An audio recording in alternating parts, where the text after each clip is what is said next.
Hi, everyone. Welcome back. So, this is the lecture that is for Wednesday, and it's also pre recorded. So, I am going to continue from where we left on, I would say, earlier today, because I am recording it now simultaneously. So, the links can be up and you can access them and actually start working on a lot of the things or applying a lot of the information that you need to do so. So, where we've left off in terms of how to put together an internal communication strategy. Okay, there's a couple of things that we need to look at, and that would be research your employees. Now, remember when you are doing stakeholder mapping and you need to identify your audiences, some of the things that you would look at is the demographics of your employees, and that would speak to what is their education level. Are they still skilled, semi-skilled, or have no particular skill? What is their home language? What is their religion? What is their culture, their interests and hobbies, sexual orientation? What is the economic situation? Do they have families? Are they single parents?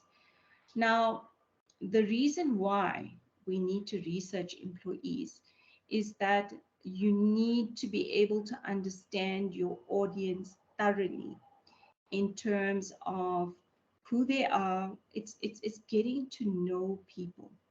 So, for example, there's a lot of companies that do it's ABET. It's called ABET. So it's called Adult Basic Education Training.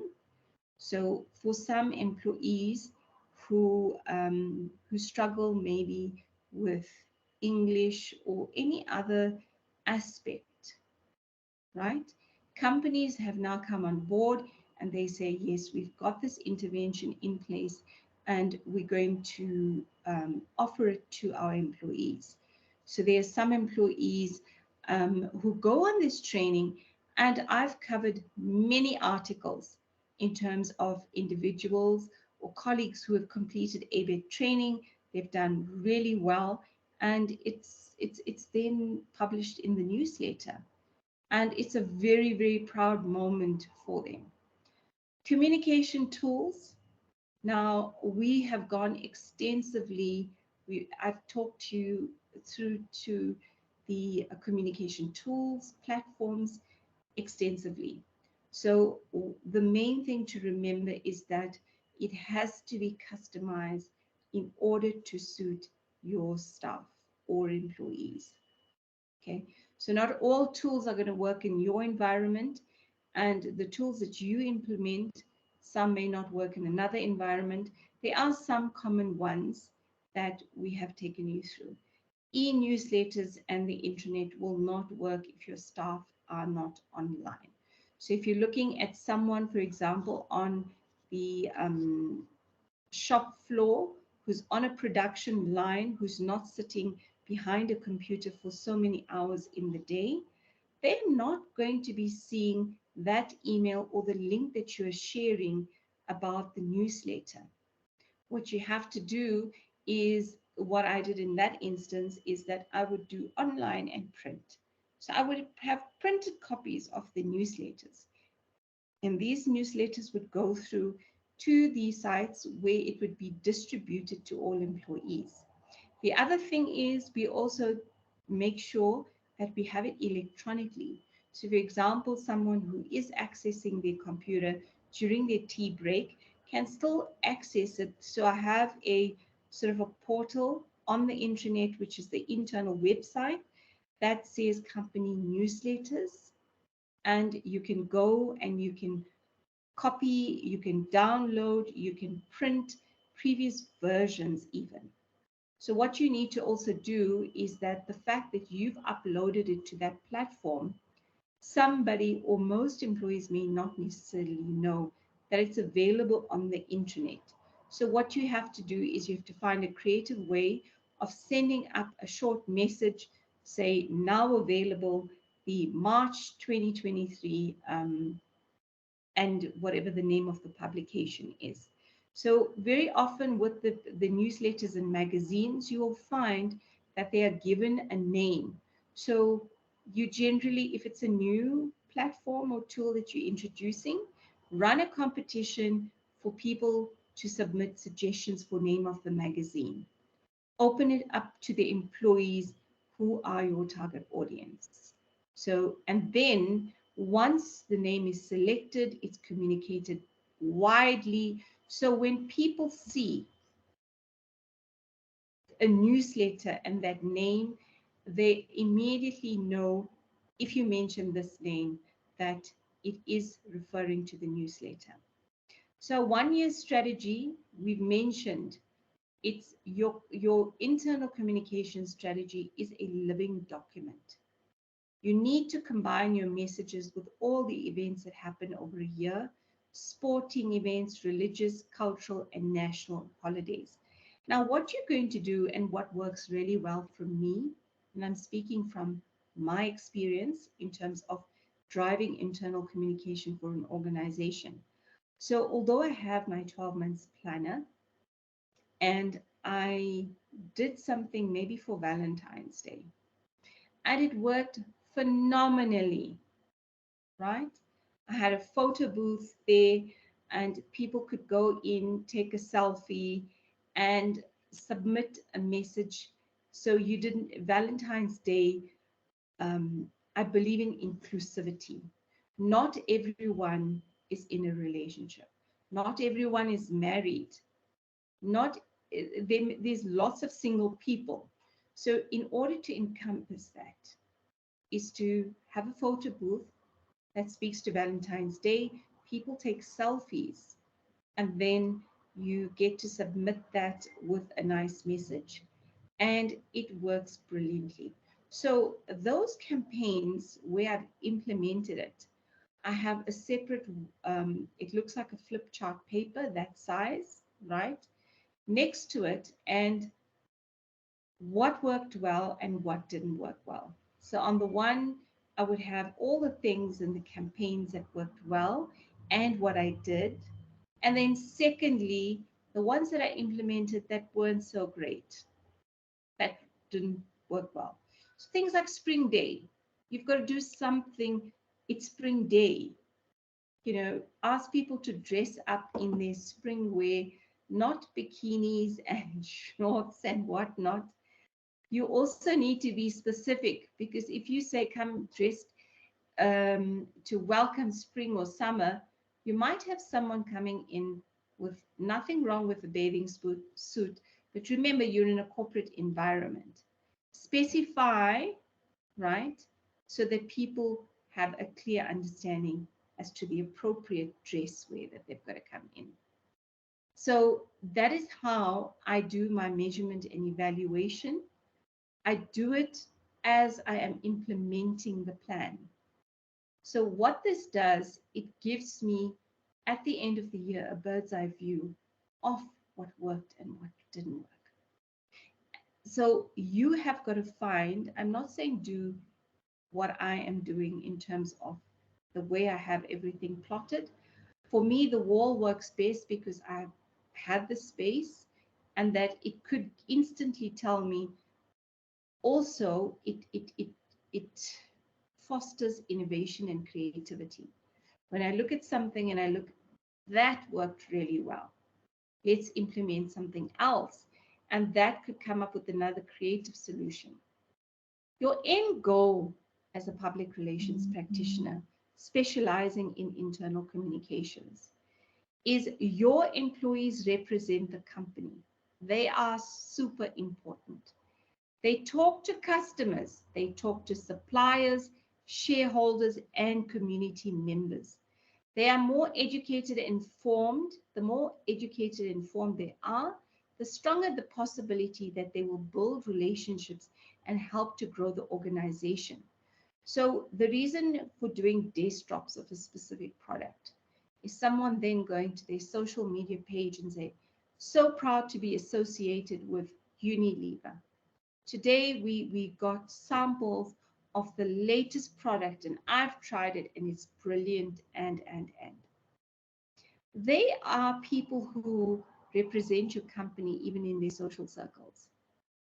I think I mentioned it earlier on in our first video, that if you have someone who's had a bad experience or a colleague that's had a bad experience, and then you have someone sharing this information in a circle of friends, and that then goes to a wider community, you want to build the brand of the organization. And remember, your employees, they don't say, this is a very old saying, your employees are the assets of the organization. They are your ambassadors.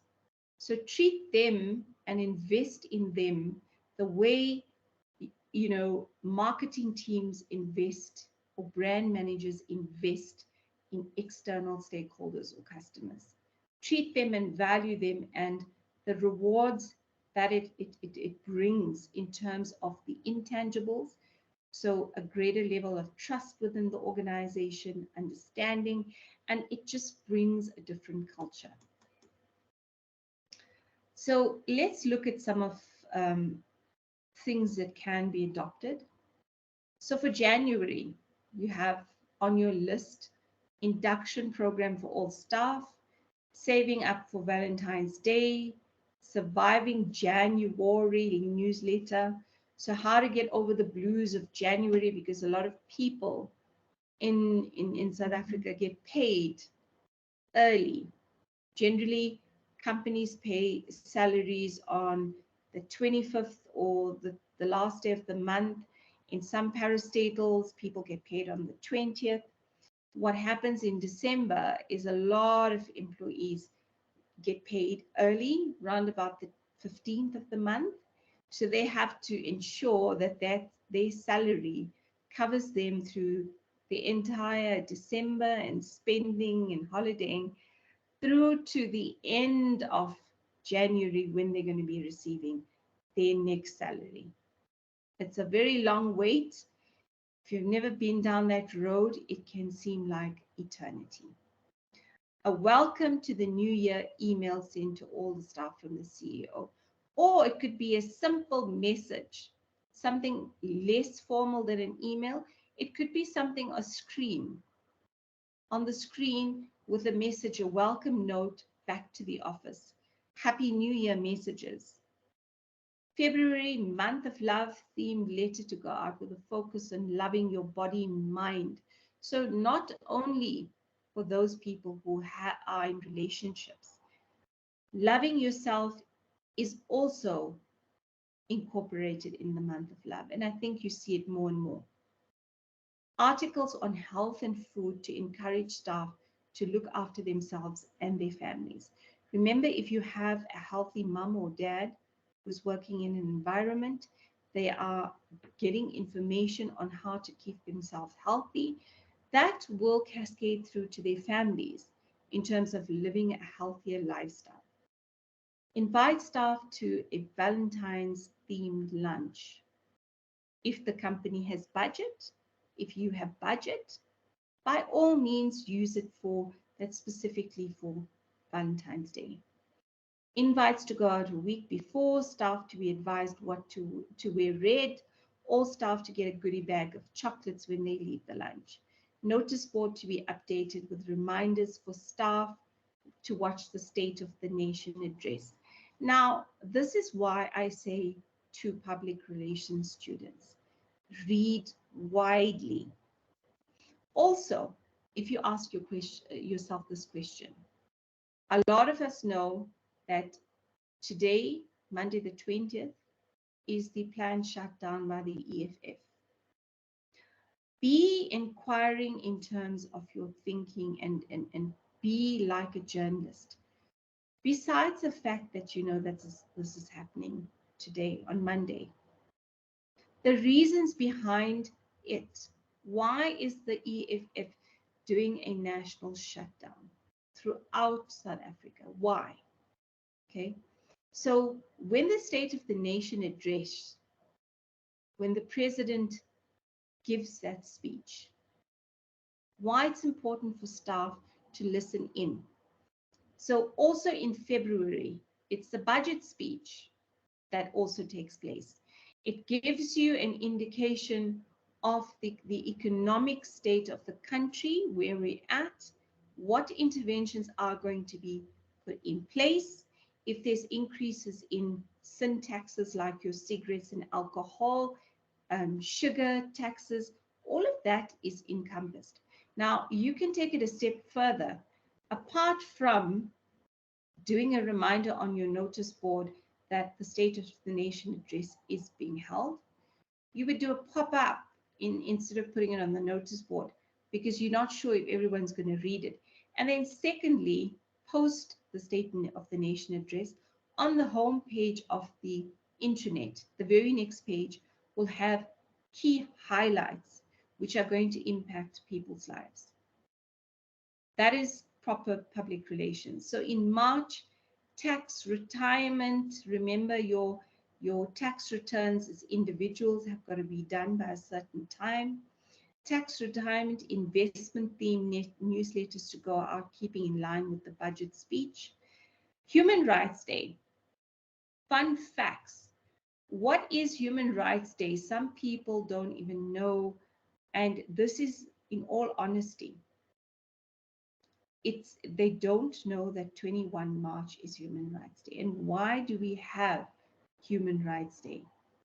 The internet to be updated with the Constitution, the Basic Conditions of Employment Act, staff to be advised by email to familiarize themselves with this information. So the Constitution of the Republic of South Africa, you actually get them in a pocket-size book that you can keep with you. You can keep on your desk. Do you know your rights? Do you know that Chapter 7 of the Constitution speaks to the Bill of Rights? We need to know these things, especially in the country that we're living in.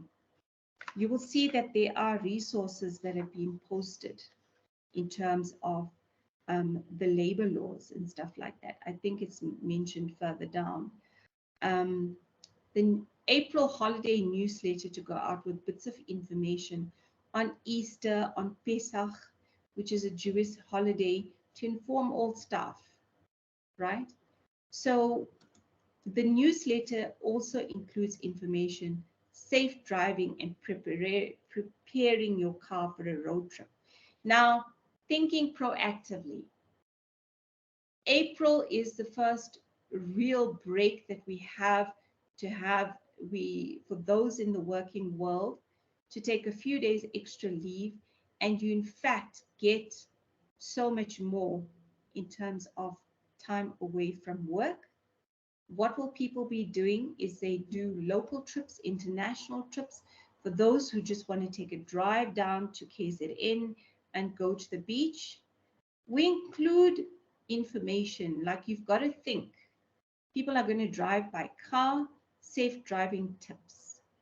Sunscreen, people are going to be out and about in the sun. Now, remember, skin cancer is a reality. It's actually becoming very prominent. So the knowledge around applying sunscreen to your skin, safe trips is to ensure you have enough bottled water, etc. So this is just the tip of the iceberg in terms of the things that you can include in your planning phase. Planning for me begins in December. Mid-December, I'm already working on my plan. So in December 2023, middle of December, I'm going to be doing my planning for the year for 2024. By the time I reach mid-January, my planning for the entire year up till December is already done.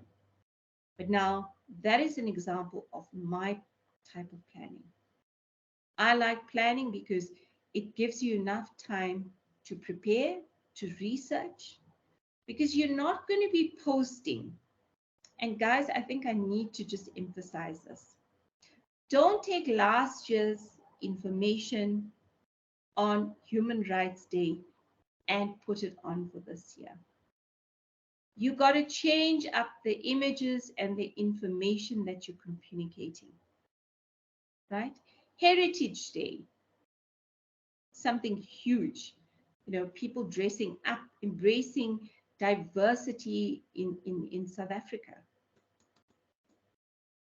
Now, there's an internal communication toolkit which is available that I'm just going to copy this link so you can see.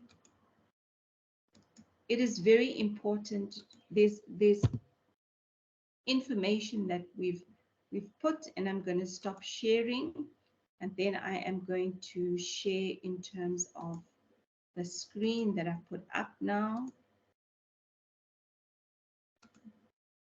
Okay, so what you should be seeing in front of you is an internal communication toolkit. This gives you an idea of the process, and this company has put in together. It's quite useful in terms of information like strategic internal communication process, tools and tactics.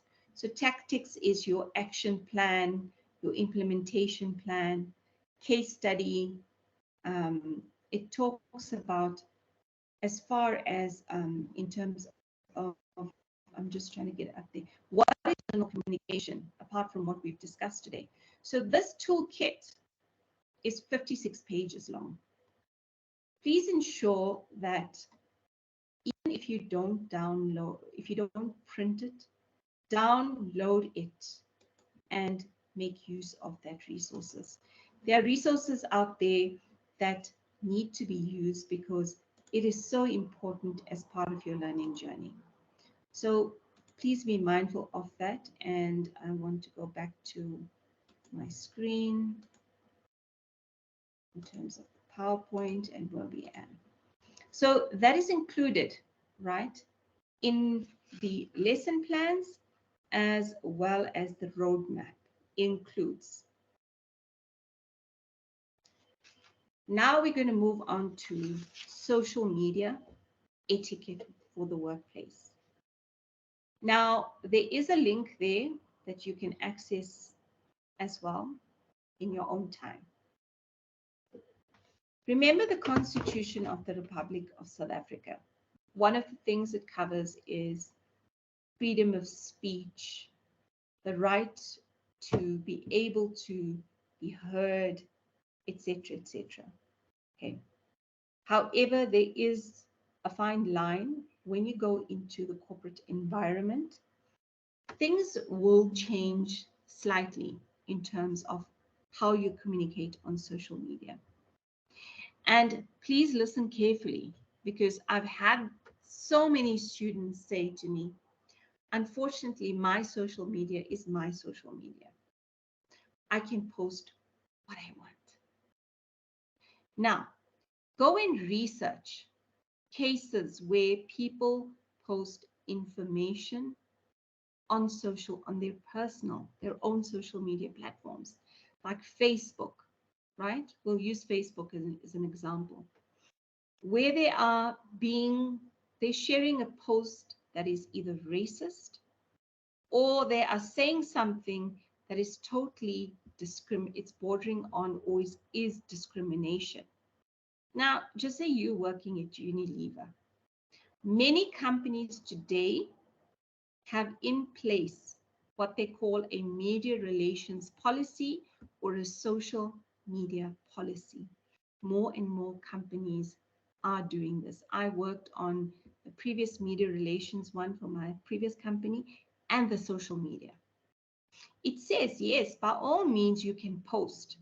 However, if you post things that are bordering on discrimination and it's distasteful, or if there is a video going around, right, that shows a student being bullied and you post it on your page. Remember, social media has a footprint that does not go away. Now, when something happens like this, The first thing that a lot of people do is if you've posted something that is not on, remember the public are very vocal in terms of what they think, what they say, they do it. And they go to social media as they go-to place, right? You've done something like this, and it is trending, right? And it's on bullying. It's a video of someone being bullied. The company can actually fire you for one, or you can be brought into a disciplinary. Now, bear in mind, every company is different. Some companies, it's zero tolerance, because what people do is once you post something on social media, the things that they do is they go and look at the company that you're working at, and they say, well, you are working at this company, which means that this company supports bullying, right? Remember, any political, religious statements that are in bad taste can get you into very hot water. So there is a link on there, think before you post. I personally do not have a Facebook page. A lot of you may sit up and think, jeepers, you are in public relations and you don't have a Facebook page. Now, there's a number of reasons that I choose to do so. It's because for the previous company, I was also a spokesperson for the company. Anything that I say in the public domain is automatically by default linked to the company, especially if I am speaking to the general public on one thing, and on my social media page, on my Facebook page, it does not speak the same. It's not the same thing, right? It's misaligned. Now, the social media policy will restrict you. Different companies, it's not tolerated. Other companies, you may have to go into a disciplinary. So before you post anything, and that's coming back, sorry, to my point about not having a Facebook page, is because someone posts something and I'm on that person's group, so it gets shared on my page. And maybe I didn't even look at the video and I liked it. Now, if it's a distasteful sort of video or comments that's been made in that video, then it means because I've liked it, I haven't read it, it means that I'm in support of it. Or if I take that video and I start forwarding it to my contact list and it starts trending, you can get into such serious trouble.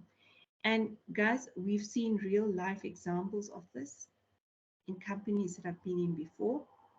There was a lady who was on an airplane and she was coming to Africa. She posted on social media. She's traveling to Africa, and there was a very distasteful comment she made about Africa. Do you know what happened? Is by the time her plane landed in Africa, so social media is also dangerous in terms of tracking where you are and what you're doing. A lot of people, when they're on the plane, they will take a selfie and post off to so and so, off to certain place. For me, I just feel that is dangerous, and me personally. And she had posted this and it went viral. By the time the plane had landed, she was fired because it was a distasteful comment she made about Africa, right?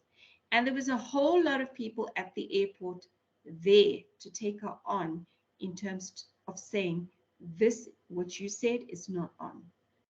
So I'm emphasizing it because when you step into the role of a public relations practitioner, specialist, manager, strategist, even on a director level.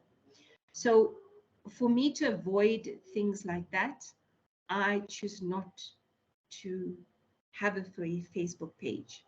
So for me also, I believe in in generally building connections with people. So someone like, if it's my brother's birthday, it won't get posted on Facebook. I will personally give him a call. He's not based in Gauteng. and wish him a happy birthday. But that is my own personal stance to avoid issues like this. Now, if you go and Google, how many instances has someone posted something on their social network? And what happens is it creates an uproar. And the next minute you hear there's a message out there that they say, my Facebook account was hacked. It wasn't me. So to avoid a whole myriad of issues, I opt not for Facebook. Instagram also is a place where a lot of influencers post their information, but also individuals. Also think when you're posting information, interrogate, is this true, right? Is it in good taste? And is it beneficial? That's the things that I do. Always remember when you are posting something or reposting something, make sure that it's 100% factual as well. Okay, so that brings us to the lessons that we covered in class, right? And what we're going to do is we are going to move on to a different aspect, which is another very important section. So in your lesson plan, I just want to check which one. So the one exercise which was in lesson plan 13, just want to double check it's 13, yes. On page 104, there is a case study, right? Then on 105 and 106, there are questions that you need to interrogate that case study and you need to answer. Once again, please mail me your feedback. It is very important. If you do not mail it, it's okay. I'm not going to be mad at anyone. I'm not going to scold anyone because ultimately that case study is going to assist you. It's a sappy one. It's going to assist you in preparation for your formative assessments and your summative. Secondly, in terms of lesson plan 14, right, there is a reflective task that's on page 2. It's a discussion on why employees are now required to know and sign a social media policy when joining an organization. There are 2 links on it. It's a solidarity one, and then it's an everyone social one. So solidarity is one of the unions in South Africa, if you don't know about them. So there's 2 exercises there. You need to go and look at those links, right? And then as a reflective task, discuss why employees are now required to sign a social media policy when joining the organization. If we were in class, I would have given you time to go and have a look at, similar to the one in the lesson plan 13, is I would have given you time to break away, to work on it, and to come back and we discuss it and we give feedback. However, same story is that you need to do the exercise. Please mail it to me. Okay, so now what we're going to be doing is we're going to move on to one of the most critical things that you are going to learn throughout year 1, year 2, and year 3 of your public relations program or your course or your qualification. It's using the PRISA. Remember I said PRISA is a public relations body in South Africa. So it's a Public Relations Institute of South Africa.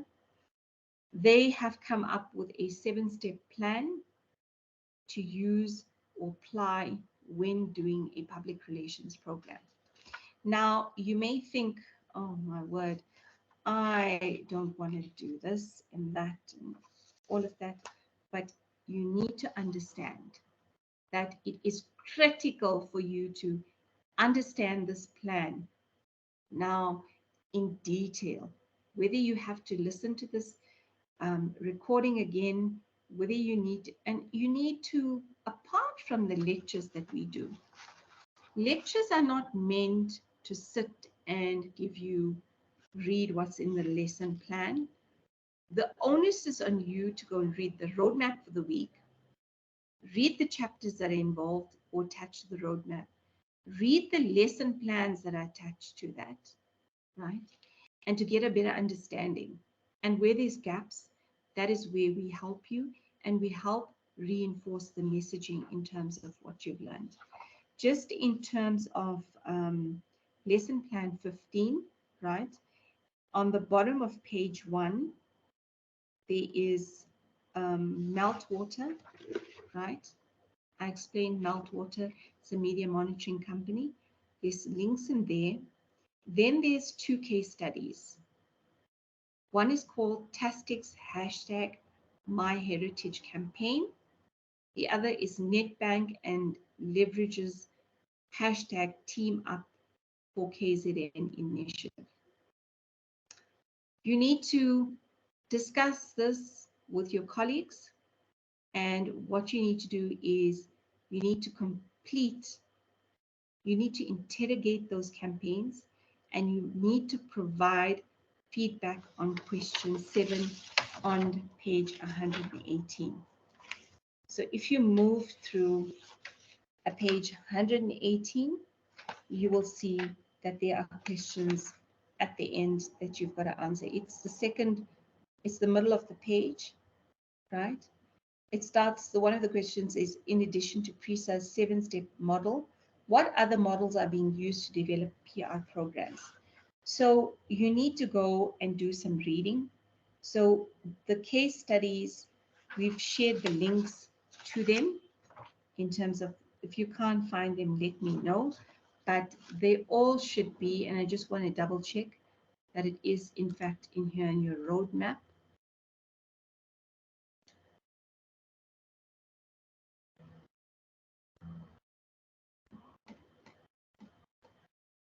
So if it's not, let me know, and then I can send them to you. But you need to actually discuss it as a group, and you're more than welcome to use the WhatsApp group that I've created to have your discussions, right? And then we can take it from there. Okay. So that can also be mailed to me, and we can continue in terms of the slides that we've got prepped. So once again, I know I sound like a stuck record or a broken record. The exercises that you are given to do. There's a method to our madness. It is prepping you and it's basically you dipping your feet in the water to get a feel for how this PR program is drawn up, how the PRISA 7-step plan is done, and have an absolute understanding of how that is done. Okay, so now we're going to move on to very, very, very important chapter. It's chapter 11, right? And it's planning a public relations program. We use the PRISA 7-step plan. So if you look at the textbook, the one with the bees on it, Chris Skinner, Gary Mersham, and Danian Renee Bieneke, they are, I call them peers because they are extremely well versed in every aspect of public relations, and especially around programs and putting together a program. So they have written the book, and the thing is, it's very, very important to have read this chapter. So before you even go any further, if you have not read chapter 11, I suggest read it, because this is the thing about reading and understanding and processing. You may read a chapter once, and for me personally, although I may read a chapter, I come back and I may not understand it. So I go back and I reread that chapter to have a better understanding. Because the more you read, the more the pieces start falling into place, and the more you are able to understand. Very important to mention, you're going to be having a segment, right, in your summative where you need to do a 7-step plan. Remember, all of these assessments that we're giving to you, we give it to you in advance. So key thing is research, planning, monitoring, and evaluation. If you see that today this assignment is due in 2 weeks' time, and you have not completed, and I say assignment, assessment, all of them is interchangeable. If you see you're nowhere near done, what that means is you've got to put in extra effort in order to get it completed. Your end of year portfolio. So this is an extremely important chapter, and one that you must have a detailed understanding of. Your formative assessment 2, you are now busy with formative assessment 1, which I think is due between the 6th and the 18th of April, if I'm not mistaken. Your formative assessment 2 will be a 7-step plan, and you will have to put a 7-step plan together for your portfolio. Please ensure you understand everything in this chapter. Now, you may think, yeah, it's a 7-step, I just follow and I just execute. Your 7-step plan will be accompanied by a case study. So what are we going to be testing in this formative assessment 2 is 2 things. The understanding of the theory and the 7 steps, and how you as a public relations practitioner are able to apply those 7 steps to a case study. So the reasons for planning are as follows: to set targets for public relations operations against which results can be tested, to eliminate the working hours, no, sorry, not eliminate, to estimate the working hours and other costs involved, to select priorities that will control the number and timing of different operations in the program, to decide the feasibility of carrying out the declared objectives according to the availability of staff, equipment, and budget. Now, when you are doing your formative assessment, just remember that it's got to be like telling a story. There are many instances where we've seen assessments coming back from students where they have put maybe 6, 7, 8 objectives, but the objectives are not linked anywhere in the plan. You're going to get marked down. You may get a proportional amount for objectives, but you are going to be marked down. So just bear that in mind, is that every single thing or every single step of the plan has to be linked to each other. So your situation analysis, where you are identifying the opportunity or the challenge or the problem, has got to tie into your objectives. Otherwise, it's not going to make sense for you, right? You need to understand that in order for you to execute your program, there's a number of things you need. Remember, you are not going to be executing a program, a public relations program, on your own. Human resources So is there a team of 4 people, 5 people, right? What is your budget for that program?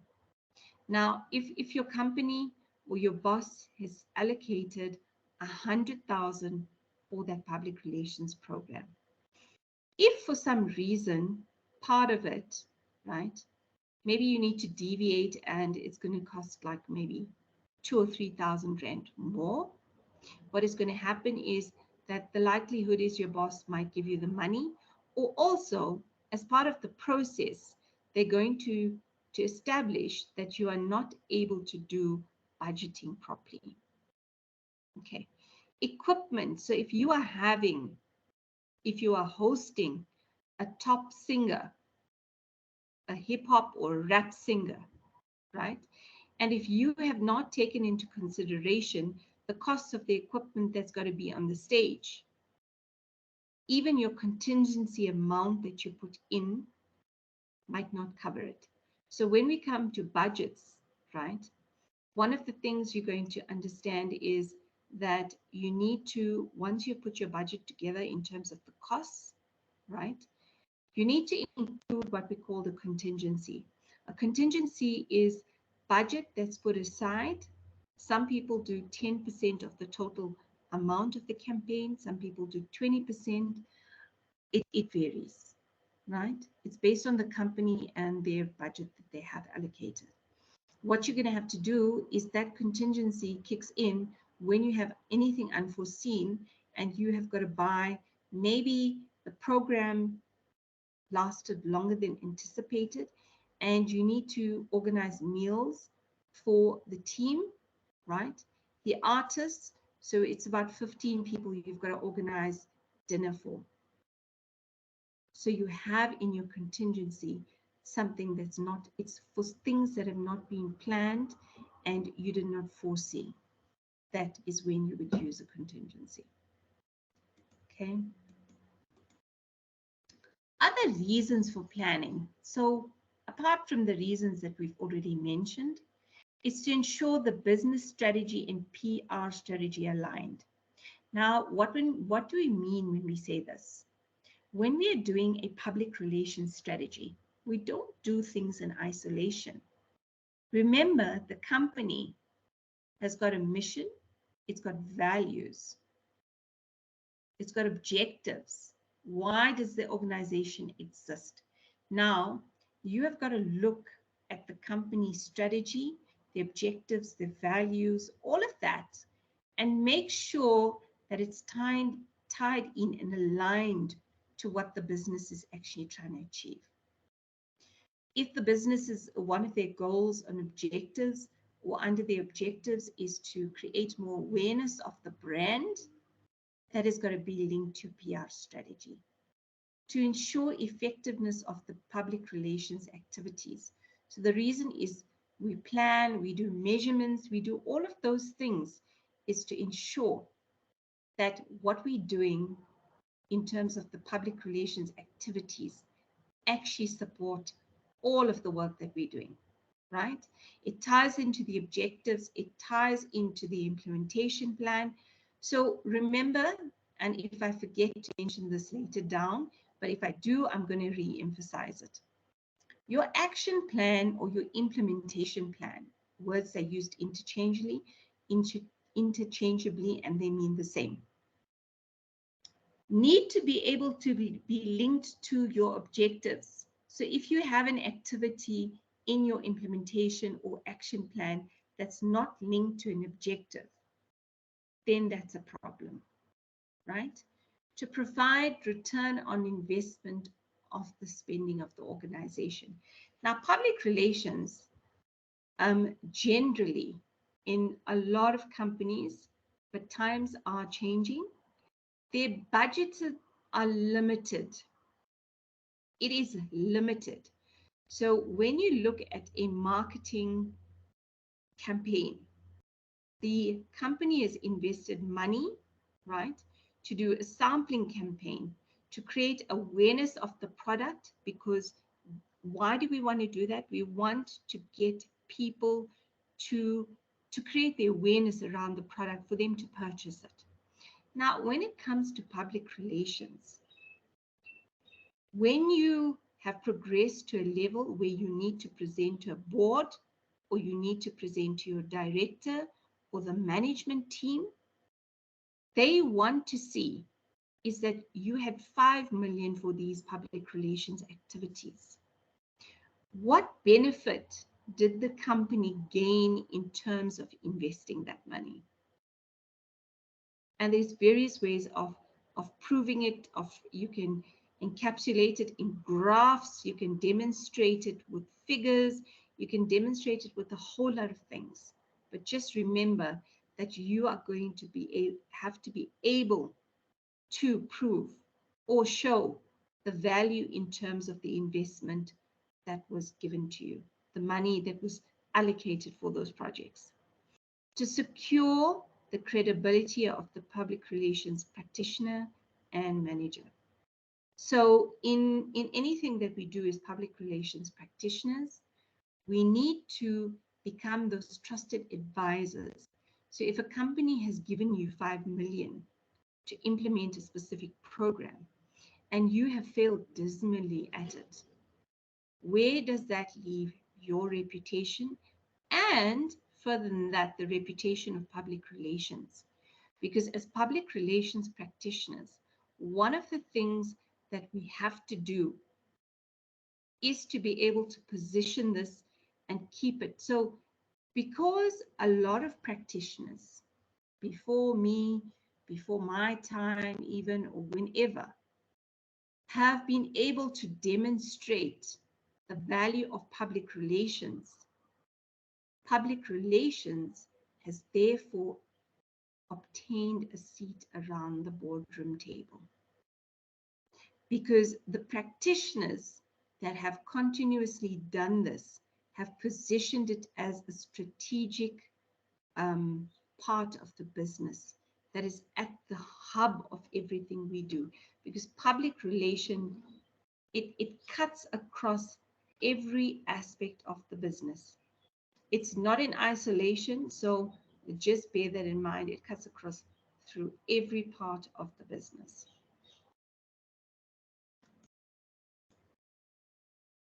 How do we use plans? We talk about putting a public relations plan together for a client or a brand or a product. This plan can be 6-month plan, a year-long plan, okay, actionable items and deliverables, or your implementation plan may be for a specific time frame, or it can be a plan for a specific once-off day launch or event. So this could mean that you are having an awareness campaign at Boston Media House. You are the public relations practitioner about the importance, right, of public relations and how it falls under a strategic function. You could have a day's campaign where you've advised student, and the thing is, you've looked at their schedules in terms of the Boston Media House. It doesn't clash, and every student is available during that time because they do not have classes and they're able to attend.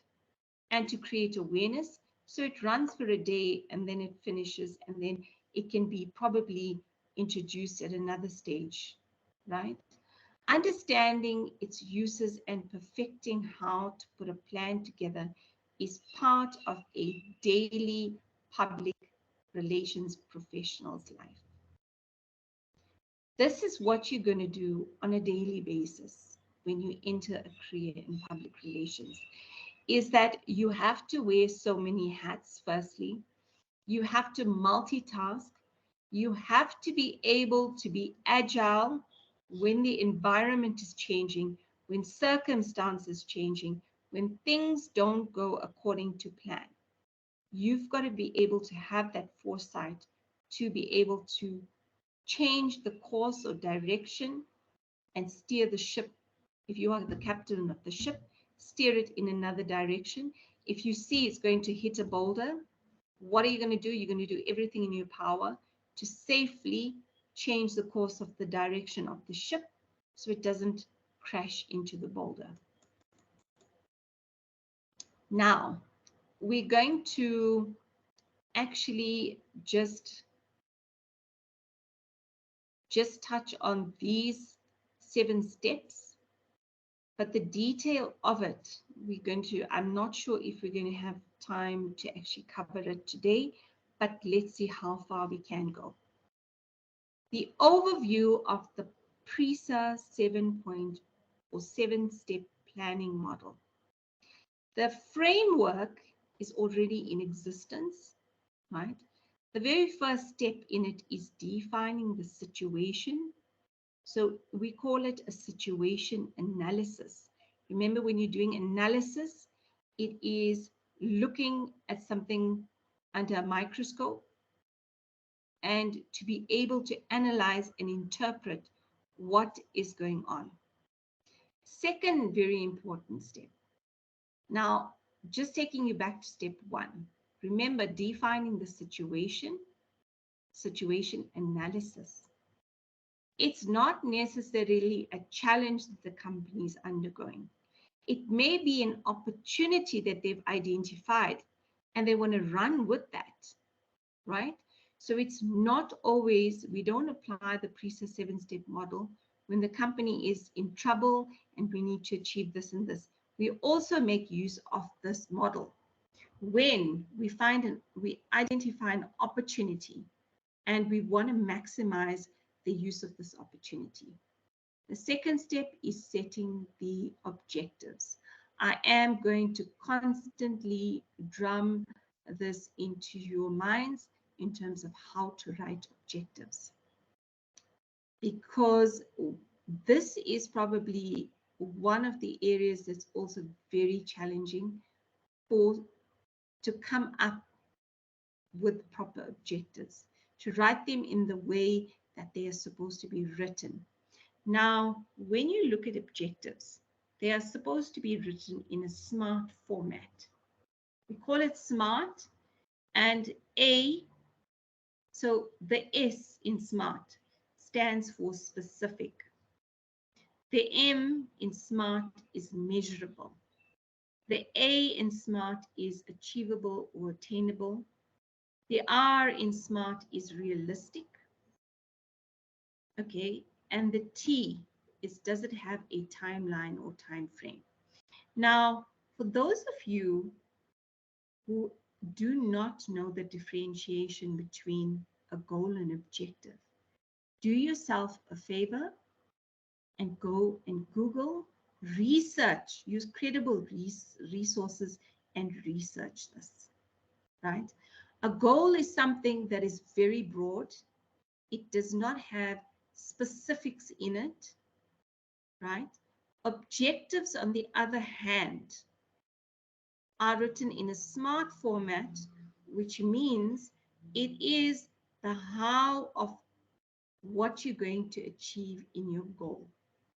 So objectives tell you the how part to reach your goal.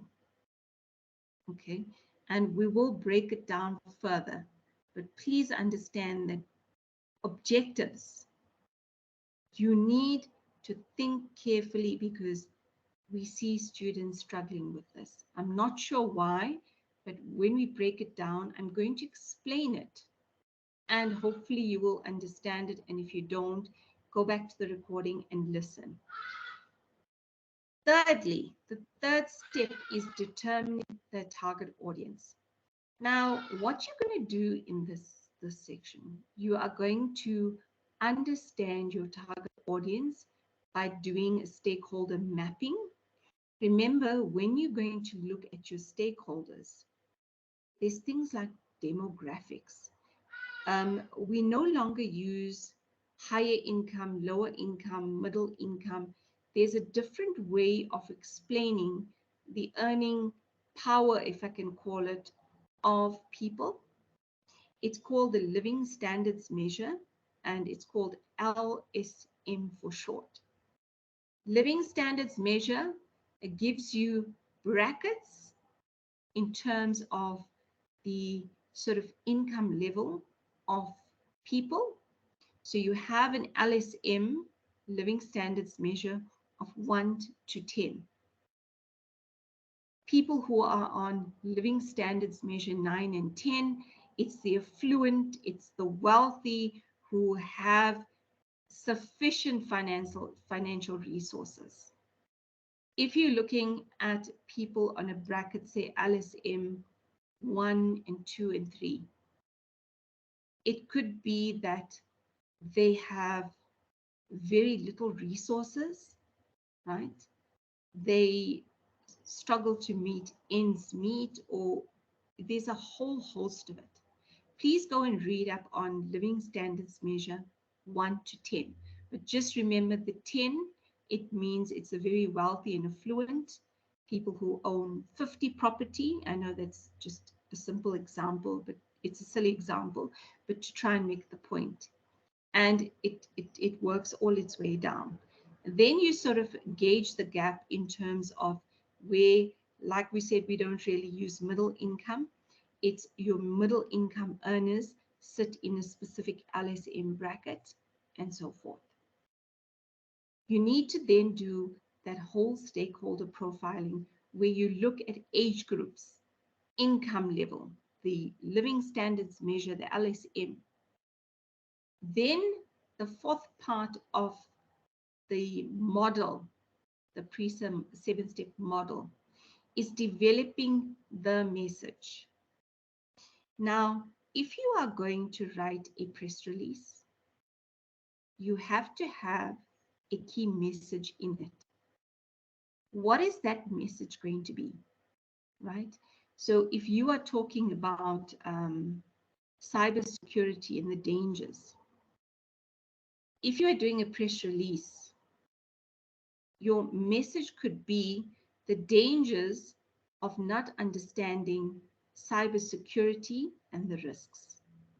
That's the message, right? It is what your material or your press release or article is centered or underpinned on. Then on the fifth one, we look at activities. Activities is basically, and this word is also used interchangeably, activities, your implementation plan. What is it that you're going to do in order to create the, to support the creation of the opportunity or to support overcoming the challenge that you have? Activities is things that you're going to implement. Now, when you're doing your activities, it's all well and good to say, I am going to have posters done, right? And I'm going to have them put up in X, Y, and Z place. But at the same time, right, those posters, you're going to need human capital. So humans, so you're going to need the company, and then you're going to need the person who's going to help put together the messaging for the poster. You're going to have the company that's going to assist with the design and the layout of the poster. Then you're going to have the poster is going to get printed. Then you're going to have human capital who are going to be putting up the posters, etc., etc. Now, in your implementation plan, you need to identify resources, even if you use them in the shortened form, like if you're using Kavita Singh for posters, you're going to put under resources, KS, PB or MK, whatever. So it's the resources that's going to be needed to actually execute that specific activity. Then you're going to allocate an amount next to it for the graphic. That would incorporate the cost of the graphic designer to do the layout and printing. If you're having someone editing and proofreading, you will have that cost in there, and then you would have one total. You don't have to break down the amount. So next to that activity for the posters, you're going to have the resources and you're going to have the costs. And further than that, you're also going to see, right, in terms of this, which objective is this activity linked to, right? Your budget is pretty much Your company may say you have got 5 million, or you may use your public relations budget and say we're going to use maybe 1 million rand budget for these for the conceptualization and the implementation of the plan. And then lastly, your monitoring and your evaluation is extremely important. One of the things you're going to do in terms of that 7-step plan, and part of your activities, may be a weekly meeting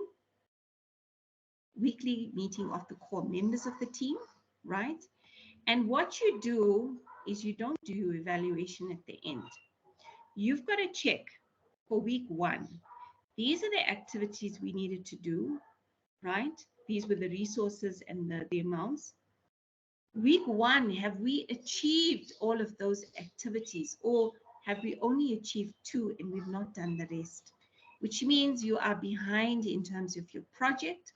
What is it that you're actually going to do to amend that and fix it? Okay, so it seems simple in terms of the plan, but it is extremely complex in terms of unpacking it. Okay, so let's go through from point 1 and move on. We may run out of time, but then what we're going to do is we'll just continue with the next session. So this session that's being recorded now is your session that you would have had on Wednesday, right? What you need to do is the recordings for Tuesday sessions are going to be uploaded, and then Wednesday session is going to be uploaded. It will be labeled Tuesday and Wednesday. We are not going to be able to finish everything under the PRESA 7-step model, because what we try and do is really make sure that you have a proper understanding once we have gone through all the steps, all 7 steps. Not only the theory, it's going to relate to the execution and tying in of a case study to the theory. I can't tell you how many plans we receive that are they are disjointed. When I say disjointed, is when you look at the activities, there may be 4 or 5 activities that are not linked to an objective. So if you want to make your life easier, you can input it that when you put down your activities, you've got your resources next to it, you've got your budget, you can have another column, and you can specifically mention which objective is it meeting or is it achieving. So that when you, and it's more for your exercise than me. Because when I look at the plan, I'm going to see immediately whether your objectives are tied in to your activities, etc., etc. So it's going to be very important to ensure that when you do the document or when you do your plan, that every single element is linked. What is going to happen with your review when you're doing your evaluation, monitoring and evaluation? So every week, the team is going to meet, right? And if we are falling behind, the team has to reassess the plan and look at how we're going to catch up in terms of making sure that we meet the objectives and so forth. Okay, so what I'm going to do is I am going to end now in terms of the lecture. But what I want you to do is I need you to actually look at, in terms of the chapter 11, right? And you are going to have to look at, I want to see here. The 7-step plan is outlined in the textbook. So in chapter 11, go through the introduction, right? And then when it goes into the 7-step plan, from refining the situation, remember the situation is not necessarily negative. It could be that there is a challenge, or it could be an opportunity for the organization. Secondly, the second step of that is setting of objectives. You'll find it, right? Needs to be done in a smart format. Thirdly, your stakeholders. Then on page 109, we cover the messages, right? Then the next step is the activities, and then the budgeting, and then the monitoring and evaluation. Now, when you're doing your budget, and we will cover that, you do not need to unpack the amounts. So what you can do is you can use just X's. So in the textbook on page 110 and 112, you will see that there are X's in there. There's no real amounts. If you want, you can use amounts, fictitious amounts. If you want, you can just do the X's. The whole point of the exercise in terms of the budget is to ensure that you are using the format and stuff like that to actually apply it. So when you look at the example on page 110 and 111 and 112, you'll see salaries and other employee costs. There's a breakdown: salaries, bonuses, national insurance, pension, company cars. And then secondly, you'll see there's a heading: travel and personal expenses. So airline tickets, are you going to book flights, etc.? Then you have another separate heading, which is office supplies, services, and commuting, right? So the cost of fuel is expensive. You need postage, you need data, you need supplies like stationery, you need a sort of a flip chart where you can make notes and brainstorm. Then in terms of like governance and government affairs program, the government relations consultancy, then you have internal communication programs, what is going to be in there, and so forth. So if you are doing activities like a video, or you're going to be creating a video, just say one of the things in terms of an activity is to revamp the website, to ensure that your external stakeholders are actually getting the best out of your website, and your website looks great. You are easily able to navigate through it. So you would consult with an organization that's reputable, do your homework, that can actually create websites, can create the content, and etc. So you've got to take into consideration that the cost of building a website, or if you're doing a corporate video on the homepage of the organization, you are going to work with a production company. So that would mean putting together a script, and then actually going and proofreading it, sitting with the team, brainstorming, and then in terms of your visuals, recording like segments, whether it's a company going into a community and doing a CSI initiative, all of that you need to take into consideration. So that is where I think I'm going to stop in terms of the lesson, right?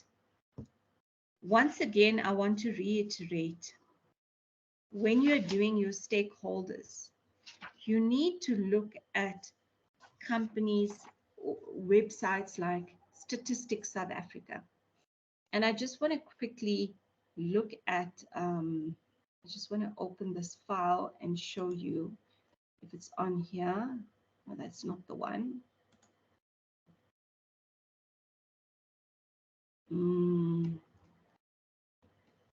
Okay, cannot find it, but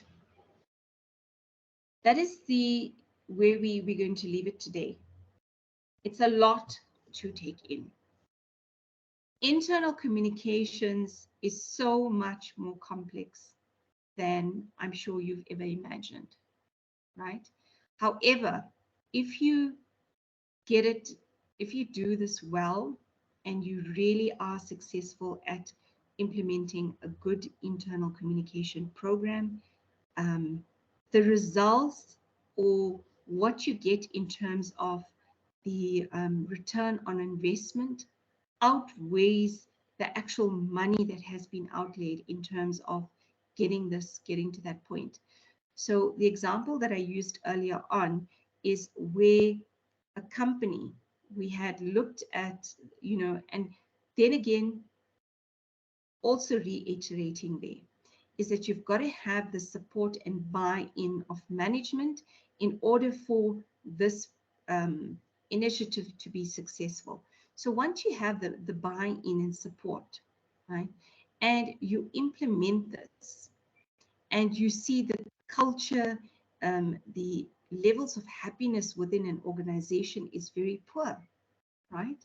You've got to come up with a plan, and that can only be done through research and identifying your target audience, segmenting them. So you need to actually just read quite widely, do some research.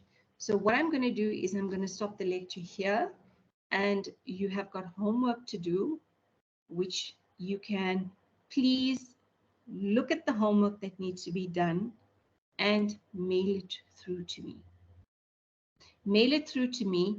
And as I said, I am not going to be upset if you don't do it, because the only person that's not going to benefit is you. For me, it's not about if the exercise is not done, I'm going to get upset. But then you need to sit down and think, I'm not doing the exercises because it's too much work, X, Y, and Z. However, when it comes to the key things, your summative assessments, right, which is your final assessment, and your formative assessments, your 3 formative assessments, it's going to be picking up the pace in terms of becoming a little bit more strategic. And your very last assessment, which is your summative, your final exam, it needs to be of a very high standard and quality. So please bear that in mind. And I am going to end the recording now, and I will chat again to everyone next week. So classes, I've covered the recording for Tuesday, the 2 sessions for Tuesday and the session for Wednesday. And then we will pick up again the week after. I'm not sure, I'll have to just double check whether we're going to have, it's online or it's face-to-face, depending on that. The reason for that is that I'm also writing exams this week. However, the recordings are quite comprehensive and should give you enough guidance in terms of making headway. So I'm going to sign off. Please take care, be well, enjoy your week ahead, and I will chat to you next week. If there are any issues, as I've mentioned before, in terms of you not understanding anything that we've covered in all 3 lessons, you have different options, and I'm mentioning it again. We have the WhatsApp chat, that the group that has been created. If you really don't want to put it on the group, you're more than welcome to send me a message separately. And there is also the email platform that you can use. So there are no excuses to say you are being left behind, because it's all of the information we are covering extensively, and also we have given you the opportunity that where you are not comfortable and you are not making headway, please reach out. So goodbye everyone, and we're going to chat to you soon.